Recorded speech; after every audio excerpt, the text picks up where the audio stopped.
Prime minister, এদেশের জনগণের জন্য আপনার মায়া নাই আমরা জানি। কারণ আপনি কয়েকদিন আগে বলেছেন ছাত্রলীগের ওই সমস্ত দায়িত্বশীলকে অপসারণ করার সময় আপনি বলেছিলেন, আমি জানি তোমাদের অবস্থা, তোমরা কি মহাব্বত করো। বঙ্গবন্ধুর লাশ পড়েছিল রাস্তার মধ্যে, সিঁড়ির মধ্যে, তাকে দেখতেও কেউ যাও নাই। কাজে তোমরা কি মহাব্বত করো আমার জানা আছে। এই বক্তব্য আপনার নিজের বক্তব্য। এদেশের মানুষের জন্য আপনার কোনো মায়া নাই, মমতা নাই, হৃদ্যতা নাই, ভালোবাসা নাই। গোটা মানুষ যদি হত্যা হয়ে যায় আপনার হৃদয় কাঁপবে না, আমরা ভালো মতো জানি। কাজে জনগণ, তোমাদের ঐক্য হতে হবে। তোমাদের নিজেদের জীবনের মায়া তোমাদের নিজেদেরকে করতে হবে।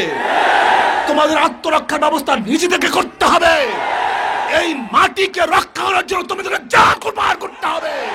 আহত হয়েছে বহুত মানুষ, আমি দেখেছি সেই ছবিগুলি। কুকুরকেও মানুষ এইভাবে গুলি করতে পারে না। প্রত্যেকটা গুলি সব নাভির উপরে, সিনার মধ্যে। পুলিশ আত্মরক্ষা করার জন্য গুলি করলেও নিয়ম ছিল হাঁটুর নিচে গুলি করবে। তারা ছত্রভঙ্গ করার জন্য কাঁদানি গ্যাস ব্যবহার করবে, গরম পানি ব্যবহার করবে, মৃদু লাঠি চার্জ ব্যবহার করবে, যদিও তাদের জন্য এগুলি বৈধ ছিল না।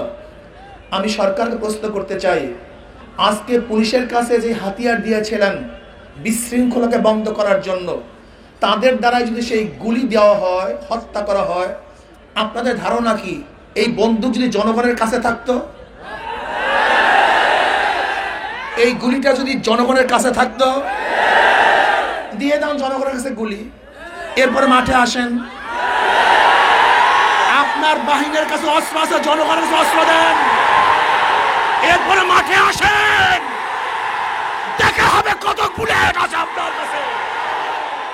দেন অস্ত্র জনগণের কাছে, আসল লড়াই করবো, মাঠে লড়াই করবো, যুদ্ধ করবো, মাঠে যুদ্ধ করবো, আন্দোলন করবো, সংগ্রাম করবো, রাস্তায় আন্দোলন করবো, সংগ্রাম করবো। আপনি এক বাহিনীর কাছে বুলেট দিবেন, এক বাহিনীর কাছে অস্ত্র দিবেন, আর খালি হাতের মানুষদেরকে আপনি নির্বিঘ্নে হত্যা করবেন। সহ্য করা হবে না, এই হত্যা করতে দেওয়া হবে না ইনশাআল্লাহ। প্রাইম মিনিস্টার, এদেশের জনগণের জন্য আপনার মায়া নাই আমরা জানি। কারণ আপনি কয়েকদিন আগে বলেছেন ছাত্রলীগের ওই সমস্ত দায়িত্বশীলকে অপসারণ করার সময় আপনি বলেছিলেন, আমি জানি তোমাদের অবস্থা, তোমরা কি মহাব্বত করো। বঙ্গবন্ধুর লাশ পড়েছিল রাস্তার মধ্যে, সিঁড়ির মধ্যে, তাকে দেখতেও কেউ যাও নাই। কাজে তোমরা কি মহাব্বত করো আমার জানা আছে। এই বক্তব্য আপনার নিজের বক্তব্য। এদেশের মানুষের জন্য আপনার কোনো মায়া নাই, মমতা নাই, হৃদ্যতা নাই, ভালোবাসা নাই। গোটা মানুষ যদি হত্যা হয়ে যায় আপনার হৃদয় কাঁপবে না, আমরা ভালো মতো জানি। কাজে জনগণ, তোমাদের ঐক্য হতে হবে। তোমাদের নিজেদের জীবনের মায়া তোমাদের নিজেদেরকে করতে হবে। তোমাদের আত্মরক্ষার ব্যবস্থা নিজেদেরকে করতে হবে। এই মাটিকে রক্ষা করার জন্য তোমাদেরকে যা কুরবান করতে হবে। আপনি কার পক্ষ অবলম্বন করেছেন? আপনি ইসকানের পক্ষ অবলম্বন করেছেন, আপনি মন্দিরের পক্ষ অবলম্বন করেছেন, আপনি ভারতের পক্ষ অবলম্বন করেছেন। আপনি এদেশের সাম্প্রদায়িক দাঙ্গা সৃষ্টি করতে চান। এদেশের মানুষ সাম্প্রদায়িক দাঙ্গা চায় না। হাজার বছর পর্যন্ত এদেশের মানুষ মিলেমিশে সবাই বসবাস করতে অভ্যস্ত। আমরা সাম্প্রদায়িক দাঙ্গা চাই না। কিন্তু আপনি একটা পক্ষ অবলম্বন করে এদেশের মানুষের মধ্যে ক্ষোভ সৃষ্টি করতে চান। এদেশে আল্লাহ না করে কোনো সাম্প্রদায়িক দাঙ্গা শুরু হলে আমি মনে করি নেপথ্যে আপনি ভূমিকা পালন করেছেন, অন্য কেউ না। এই ভূমিকা আপনার ছিল, অন্য কাউর ছিল না।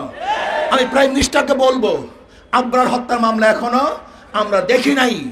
আজকে বুরহানুদ্দিনের 7 জন শহীদ হয়েছে, শত মানুষ আহত অবস্থায় হসপিটালে আছে। আমরা এইভাবে আর প্রতিবাদ করতে চাই না। আমাদের দাবি, আল্লাহ আল্লাহ রসুলের বিরুদ্ধে, ইসলামের বিরুদ্ধে কটূক্তি করলে সর্বোচ্চ শাস্তির বিধান করতে হবে। সর্বোচ্চ শাস্তির বিধান করতে হবে। যদি না করেন বাংলাদেশে এমন আগুন জ্বলবে, যে আগুনকে বঙ্গোপসাগরে পানি দিয়ে নিবা সম্ভব। এমন আগুন জ্বলবে ইনশাআল্লাহ। আমাদের দাবি, আল্লাহ আল্লাহ রসুলের বিরুদ্ধে, ইসলামের বিরুদ্ধে কটূক্তি করার সাথে সাথে তাকে সর্বোচ্চ শাস্তির বিধানে নিয়ে আসতে হবে। যারা শহীদ হয়েছে শহীদদের পরিবারের ক্ষতিপূরণ দিতে হবে। যারা আহত অবস্থায় আছে তাদের সমস্ত চিকিৎসা ব্যবস্থা করতে হবে।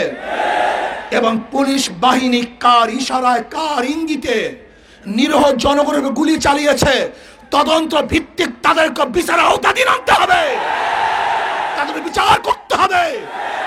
এদেশের আওয়ামী লীগ, ছাত্রলীগ, যুবলীগ যেরকম মানুষের রক্ত হয়ে আরাম পায়, এদেশের শেখ হাসিনার অধীনের প্রশাসনও রক্তের মাধ্যমে আরাম পায়।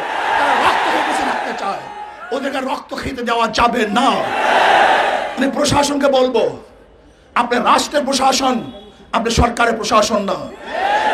আপনি রাষ্ট্রের অধীনে আছেন, সরকার আপনাকে যা বলবে সেইটা মানতে আপনি বাধ্য না।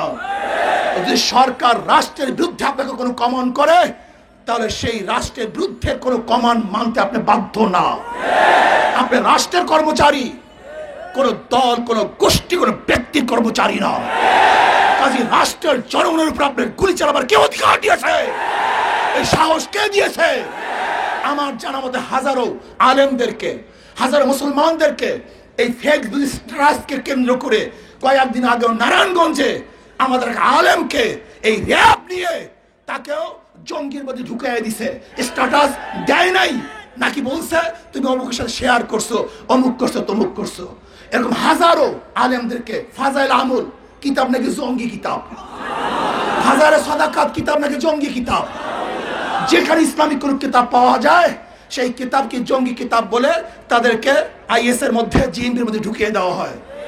অথচ এদেশে হেফজুত তাওহীদ নামে ওই বাইজিদ খান পন্ডির এক নাস্তিকতাবাদী সংগঠন চলতেছে, তার বিরুদ্ধে সরকার কোনো ব্যবস্থা গ্রহণ করছে না। আজকে সন্ত্রাসের বিরুদ্ধে কোনো ব্যবস্থা গ্রহণ করতেছে না। কাজে আমি সরকারকে বলবো, অবিলম্বের বিচার করেন।